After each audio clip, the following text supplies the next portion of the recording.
Hello friends, welcome to your YouTube channel Science with Devesh. This is Devesh Kumar and in this series we are discussing the science of class 8th. These videos are not only for 8th class but these videos are also very useful for some of the competitive exams because in all the competitive exams you will see that the science come from class 6 to class 10th, most of the science questions, ठीक है ना. So it is very useful for all of you. So today we are going to discuss a new chapter because in the previous video we have completed our chapter. Can you name it? Can you name the chapter? Which chapter we have completed? Yes, you are right. We have completed microorganisms, friend and foe.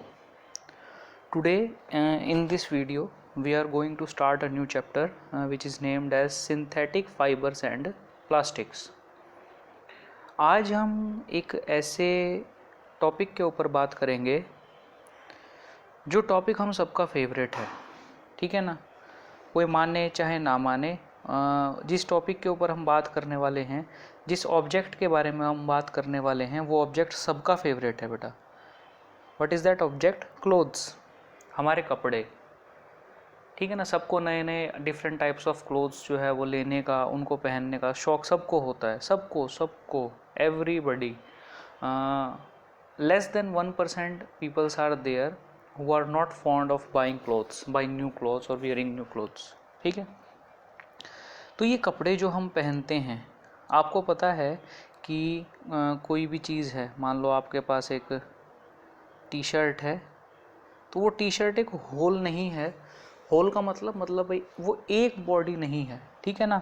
वो छोटे छोटे अलग अलग fibres को मिला के, fabrics को मिला के फिर वो एक टी शर्ट बनाई गई है, ठीक है. जैसे कॉटन होता है, कॉटन की शर्ट होती है, सिल्क की शर्ट होती है, ठीक है ना. सिंथेटिक शर्ट्स होती हैं, वूलन शर्ट्स होती हैं. तो ये जो मैं नाम ले रहा हूँ अलग अलग, कॉटन, वूलन, सिंथेटिक, फाइबर्स, ये सब क्या है, उसका फैब्रिक है कि किस कपड़े में हमारी शर्ट है या हमारा सूट है, जो भी है, ठीक है. अब ये जो फैब्रिक्स होते हैं, ये फैब्रिक्स भी एक होल नहीं होते, ये छोटे छोटे फाइबर्स से बने होते हैं. बहुत सारे फाइबर्स को इकट्ठा करते हैं तो फैब्रिक बनता है, ठीक है. फाइबर्स क्या होते हैं? जैसे आपको सुई का धागा होता है, ठीक है ना. तो रील का जो भी धागा होता है जो हम मशीन में यूज़ करते हैं, वो हमारा फाइबर है. तो फाइबर से फैब्रिक बनता है और फैब्रिक से हमारे क्या बनते हैं? क्लोथ्स, ठीक है. अब ये जो फाइबर्स हैं, ये फाइबर्स हमारे पास दो तरीके के अवेलेबल होते हैं. एक तो फाइबर्स होते हैं नेचुरल. नेचुरल कौन से होते हैं बेटा? जो हमको नेचर से मिलते हैं, जो हमको खुद फैक्ट्री में नहीं बनाने पड़ते. कौन कौन से होते हैं? आप जानते हो, सिल्क है, कॉटन है. इस टाइप के जो फाइबर्स हैं वो हमें नेचुरली मिलते हैं, उनको हम फैक्ट्रीज़ में प्रोड्यूस नहीं करते. एक दूसरी टाइप है फाइबर्स की जिसको हम बोलते हैं आर्टिफिशियल फाइबर्स. ये आर्टिफिशियल फाइबर्स हमें नेचर से नहीं मिलते. डिफरेंट केमिकल्स को एक दूसरे के साथ रिएक्ट करवा के फैक्ट्रीज़ में कुछ प्रोसेसेस करके हम इनको बनाते हैं. तो मेनली फाइबर्स की दो टाइप होती हैं, एक नेचुरल होती है और एक आर्टिफिशियल होती है. आर्टिफिशियल को ही हम मैन मेड कहते हैं. मैन मेड मतलब जो इंसान के द्वारा बनाई गई है. और यही जो फाइबर्स होते हैं ये हम अपने घर में बहुत लार्ज नंबर पे यूज़ करते हैं. जैसे मैं आपको बताता हूँ क्या क्या होता है. आपके घर पे टॉवल होता है, फाइबर से बना है. आपके घर पे कर्टेन्स होते हैं, फाइबर से बने हैं. आपकी टी शर्ट्स होती हैं, फाइबर से बनी हैं. आपकी शर्ट होती हैं, फाइबर से बनी हैं.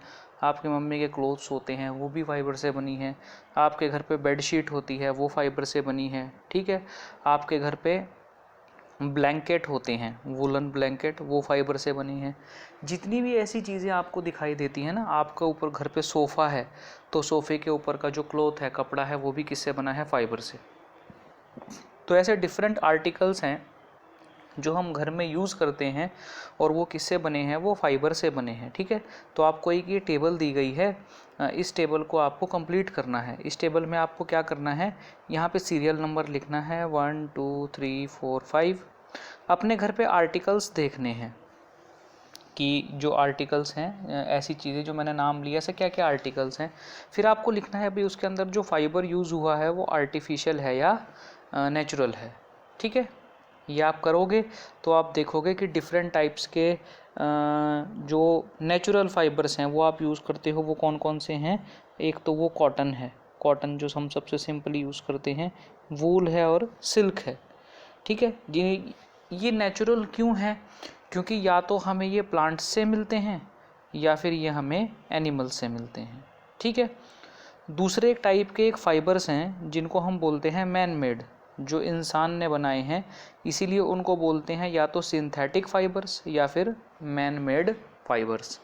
एक और नाम हमने इसका देखा था, वो था आर्टिफिशियल फाइबर्स। ठीक है, तो आपको पूछेगा कि व्हाट आर सिंथेटिक और man made fibres. The fibres which are not obtained naturally but are made by human beings is known as synthetic fibre, artificial fibre और मैन मेड फाइबर्स। ठीक है, अब ये सिंथेटिक फाइबर्स होते क्या हैं। ठीक है, देखो आप यहाँ पर एक ये दो डायग्राम्स देख सकते हो। ये क्या है बेटा, एक ये नेकलेस है, किससे बना है, ये मोतियों का नेकलेस है। और ये क्या है, हमारी जो पेपर क्लिप्स होती हैं, इन पेपर क्लिप्स को एक दूसरे के साथ जॉइन करके हमने एक लंबी चेन बनाई है। इन दोनों के अंदर कॉमन चीज़ क्या है, ये अगर आप ढूंढ लेते हो तो वही हमारे सिंथेटिक फाइबर्स होते हैं, अगर आप इनमें कॉमन चीज़ ढूंढ लेते हो। ठीक है, इनमें कॉमन चीज़ क्या है बेटा, आप ध्यान से अगर देखोगे तो आपको ऐसा दिखेगा कि ये जो नेकलेस है, ये नेकलेस एक प्योर बॉडी नहीं है। ये नेकलेस छोटी छोटी यूनिट्स को मिलाकर बना है, जैसे एक मोती लिया, दूसरा मोती लिया, तीसरा मोती लिया, चौथा मोती लिया, तो ऐसे अलग अलग बॉडीज़ को जॉइन करके, अलग अलग यूनिट्स को जॉइन करके हमने क्या बनाया है, नेकलेस। मतलब नेकलेस क्या है, ये एक बॉडी है जिसको हमने छोटी छोटी यूनिट्स को जॉइन करके बनाया है। ऐसे ही ये क्लिप का जो चेन बनाया है हमने, ये भी क्या है, एक क्लिप बहुत छोटी यूनिट है, ऐसी ही छोटी छोटी यूनिट को जॉइन करके हमने एक चेन बनाई है। हमारा जो सिंथेटिक फाइबर्स होता है वो भी इसी चेन की तरह होता है। ठीक है, उसमें क्या होता है, बहुत सारी हमारे पास स्मॉल यूनिट्स होती हैं किसी एक मटेरियल की, उन स्मॉल यूनिट्स को हम एक साथ ज्वाइन कर देते हैं और ज्वाइन करने के बाद जो हमें चेन मिलती है उसी को हम क्या कहते हैं, सिंथेटिक फाइबर। अब इसमें हर एक जो स्मॉल यूनिट है वो एक केमिकल सब्सटेंस से बनी होती है। ठीक है, ऐसी बहुत सारी स्मॉल यूनिट्स को हम मिला देते हैं। ठीक है, और एक लार्ज सिंगल यूनिट बनती है जिसको बोला जाता है बेटा पॉलीमर। ठीक है, अब ये जो पॉलीमर है ये एक ग्रीक वर्ड है जो दो वर्ड से मिलकर बना हुआ है, एक पॉली और दूसरा वर्ड। पॉली का मतलब होता है मैनी, आपने देखा भी होगा पॉलिनोमियल्स हम बोलते हैं मैथमेटिक्स में, पॉली का मतलब होता है मैनी, और मर का मतलब होता है यूनिट। तो मैनी स्मॉल यूनिट्स को जब हम इकट्ठा कर देते हैं तो वो क्या बन जाता है, पॉलीमर। ठीक है, अब आपसे पूछूंगा what do you mean by polymer, तो आप क्या कहोगे, sir many small units are combined to form a large unit. छोटी छोटी यूनिट्स को कंबाइन करके हम एक लार्ज यूनिट बनाते हैं और उसी लार्ज यूनिट को हम क्या नाम देते हैं, पॉलीमर। ठीक है, तो पॉलीमर क्या है, रिपीटिंग यूनिट्स को मिला के बना हुआ एक सब्सटेंस है।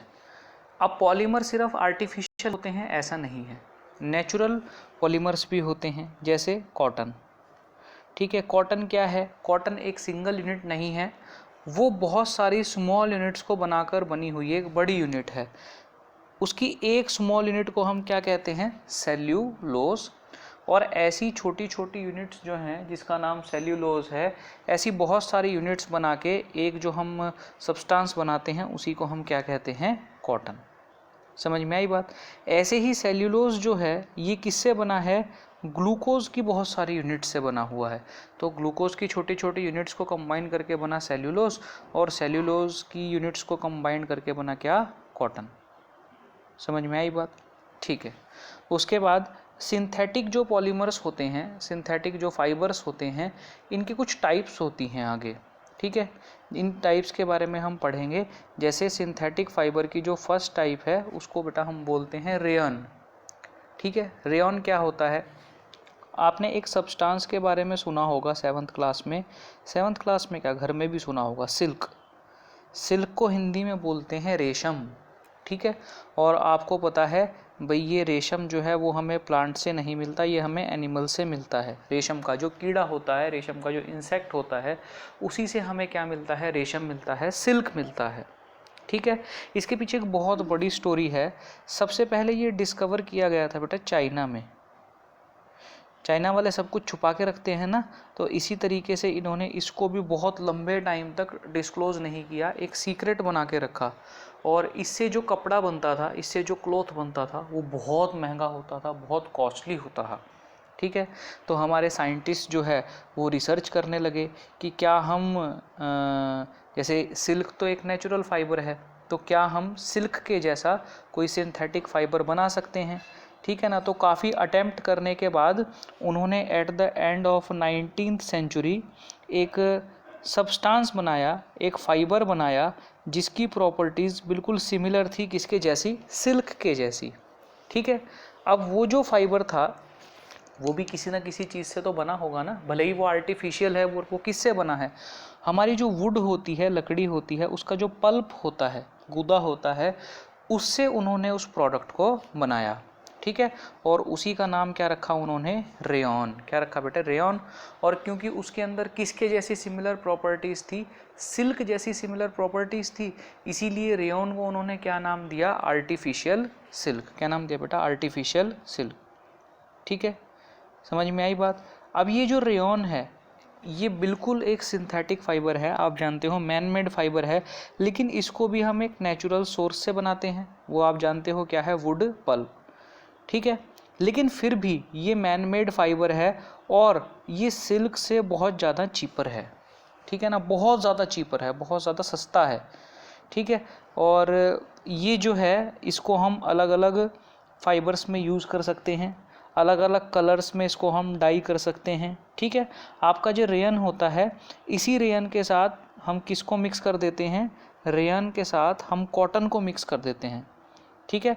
और रेयन और कॉटन का जो कॉम्बिनेशन होता है, उसी से आपके घर की जो बेड शीट्स होती हैं वो बनती हैं। समझ में आई बात, क्लियर। अच्छा, इसी रेयन के साथ हम वूल को मिक्स कर देते हैं, जो हमारे घर में ऊन होती है ना, ऊन हमने देखी है, ऊन, वूल, उसको हम मिक्स कर देते हैं। तो उस मटेरियल से क्या बनती हैं, हमारी कारपेट्स बनती हैं। क्या बनती हैं, हमारी कारपेट्स, ठीक है। तो देखो कितना यूज़फुल मटेरियल है। रेयन के साथ कॉटन को मिक्स कर दिया तो क्या बनी, बेडशीट्स। रेयन के साथ वूल को मिक्स कर दिया तो क्या बन गया, कारपेट्स बन गई, ठीक है। समझ में आई बात। तो रेयन जो है इसीलिए हमारे लिए बहुत यूज़फुल मटेरियल है। रेयॉन के जैसे ही एक और मटेरियल है हमारे पास जो हमारे लिए काफ़ी यूज़फुल है, उस मटेरियल का नाम है बेटा नाइलॉन। क्या है उसका नाम, नाइलॉन। ये भी एक मैन मेड फाइबर है। इसको कब डिस्कवर किया गया था ये आपको याद रखना है, इसको 1931 में डिस्कवर किया गया था, ठीक है। समझ में आई बात। सबसे पहले जब इसको बनाया गया तो इसको without using any natural raw material बनाया गया। मतलब हमने ना तो प्लांट्स का इस्तेमाल किया, नेचुरल क्या होता है, नेचुरल तो वही होता है ना जो हमको प्लांट्स या एनिमल से मिलता है। तो ना तो हमने प्लांट्स का इस्तेमाल किया, ना ही हमने एनिमल्स का इस्तेमाल किया, इन दोनों का यूज़ किए बिना हमने इसे बनाया। तो क्या यूज़ किया फिर हमने इसको बनाने के लिए, हमने इसमें कोल यूज़ किया, कोयला, वाटर यूज़ किया और एयर यूज़ की। इन तीनों का रिएक्शन, किस किस का बेटा, कोल का, वाटर का और एयर का, इन तीनों के कॉम्बिनेशन से हमने क्या बनाया, ये सिंथेटिक फाइबर, ठीक है। तो अब तक जितने भी सिंथेटिक फाइबर हमने बनाए थे, जैसे हमने रेयॉन बनाया था, लेकिन रेयॉन भी किससे बना था, वुड पल्प, जो एक नेचुरल सब्सटेंस है, नेचुरल फाइबर है, लेकिन ये हमारा जो था वो फर्स्ट फुल्ली सिंथेटिक फाइबर था। फुल्ली सिंथेटिक फाइबर मतलब जिसको बनाने के लिए हमने किसी भी प्लांट प्रोडक्ट या किसी भी एनिमल प्रोडक्ट का यूज़ नहीं किया। सो अगर आपसे कोई पूछेगा कि which is the first fully synthetic fibre, तो आप क्या आंसर दोगे? नाइलॉन।